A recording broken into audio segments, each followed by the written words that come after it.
मेरा नाम उस्मान जवेद है तो मैं इस गाँव का रहने वाला वा। कल तकरीबन 12:30 वजे सानू बाहरों भी फोन आने लग गए, इत्थों भी फोन आने लगे कि थोड़े पिंड का एक रहायशी मुंडा हसान रजाक उन्होंने इस बीमारी च मुबतला हो गया। उस तो तकरीबन घंटे के बाद कोई 1-2 डालियां ते टीम आई है, नाल एक डाला पुलिस वाला आया वा। वो कोले खड़ के स्प्रे वाली मशीन ले आंदी उन्होंने, एक गली च या हद 2 गलियां च करके वो चले गए। उस तो बाद वो 2 पुलिस वाले आदे उत्थे बिठा गए आ। बाद च कोई इंतजामिया वाला हले तक गाँव च नहीं आया, ना किसी नूं उन्होंने पिंड खुद खौफरास चा कोई समझ नहीं लग रही, कोई इंतजाम नहीं, किसी का दोबारा टेस्ट नहीं उन्होंने लिया उत्थे कि कोई पिंड नूं आके दसन की गल आ, की बात आ, किद्दां रहना वा, की करना वा, कि उन्होंने की हिफाजती इंतजामात होने चाहिए आ। वो जेह्ड़े 2-3 घर अंदर आ, खुद लोग बेचारे आपदी मदद नाल उन्होंने कुछ खाना पहुँचा के आ रहे हैं। बाकी हले तक कोई ऐसा इंतजामिया का इंतजाम नहीं लग रहा कि वो कि गाँव जेह्ड़ा ना महफूज आपदे आप नूं समझे। हम सुन रहे हैं कि आपके गांव को सील कर दिया गया है, उसमें कितनी हकीकत है? कोई सील नहीं जी, थोड़े सामने हर बंदा आ रहा जा रहा, गड्डियां भी आ रही, सिर्फ एक गली आ उहदे ते एक बांस लाया है, एक उधर लाया है, एक उधर लाया है, 1-2 पुलिस वाले उत्थे बैठे हैं। ठीक है। थोड़े सामने हर शे चहल कदम हो रही है, कोई सील की गल नहीं, कोई बात नहीं। हले तो कोई ऐसा प्लान नहीं लग्या कि उस मरीज हैगा, अगर हैगा तो की इंतजाम होने चाहिए आ।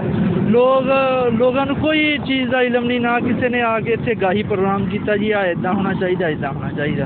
उस तो बाद कोई ये बताया कि कल से उसके जो घर है उसको सील किया गया, इंतजामिया की तरफ से उसको घर वालों को कोई चीज़ इमदाद पहुँचाएगी कि नहीं?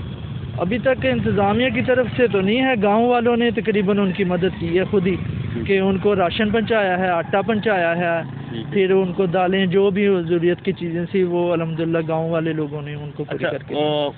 इस वक्त जो घर सील किया गया उसके अंदर कितने फर्द हैं इस वक्त वहाँ पे?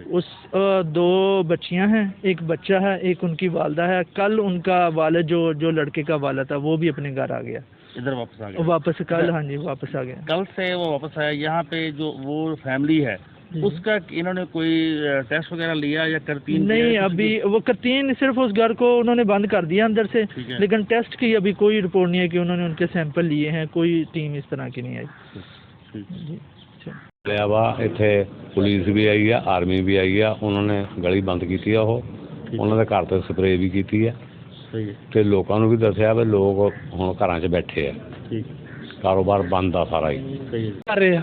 ਆਵਾਮ ਉਹਨਾਂ ਦੇ ਨਾਲ ਖੜੀ ਹੈ, ਮਰੀਜ਼ ਦੇ ਨਾਲ ਵੀ ਖੜੀ ਆ। ਅਸੀਂ ਸਾਡਾ ਉਹ ਭਾਈ ਹੈ, ਇਨਸ਼ਾਅੱਲਾ ਅਸੀਂ ਜਿੱਥੇ ਉਹਨਾਂ ਨੂੰ ਖਾਣ ਪੀਣ ਦੀ ਜਾਂ ਕੋਈ ਵੀ ਮੁਸ਼ਕਿਲ ਹੈਗੀ ਆ ਅਸੀਂ ਉਹਨਾਂ ਦੇ ਨਾਲ ਖੜੇ ਆ। ਔਰ ਸਾਡੀ ਹਕੂਮਤ ਤੋਂ ਅਪੀਲ ਹੈ ਕਿ ਜਿਹੜੇ ਬੇਰੁਜ਼ਗਾਰ ਲੋਕ ਆ ਜਾਂ ਦਿਹਾੜੀਦਾਰ ਆ ਉਹਨਾਂ ਵਾਸਤੇ ਹਕੂਮਤ ਕੁਛ ਕਰੇ, ਕਿਉਂਕਿ ਕੁਛ ਲੋਕ ਇਸ ਪ੍ਰੋਬਲਮ ਦੀ ਵਜ੍ਹਾ ਤੋਂ ਬਹੁਤ ਮੁਸ਼ਕਿਲਾਂ ਦੇ ਵਿੱਚ ਘਰਾਂ ਦੇ ਵਿੱਚ ਬੰਦ ਆ, रोजी रोटी का उन्हों का कोई सदबाब नहीं है। और जी हुकूमत कह रही है कि असी इमदाद कर रहे हैं, साढ़े एरिए के कोई इमदाद नहीं आ रही उन्होंने। असी आप ही एक दूसरे के नाल हैल्प कर रहे हैं और इन्होंने जी मुश्किलात आ वो सेव कर रहे हैं, उसका मुकाबला कर रहे हैं। शान इफ्तिखार नंबरदार, ठीक है, ट्रक नंबर 325। क्या सूरत हाल है यहाँ पे? अब सूरत हाल कुछ ठीक है।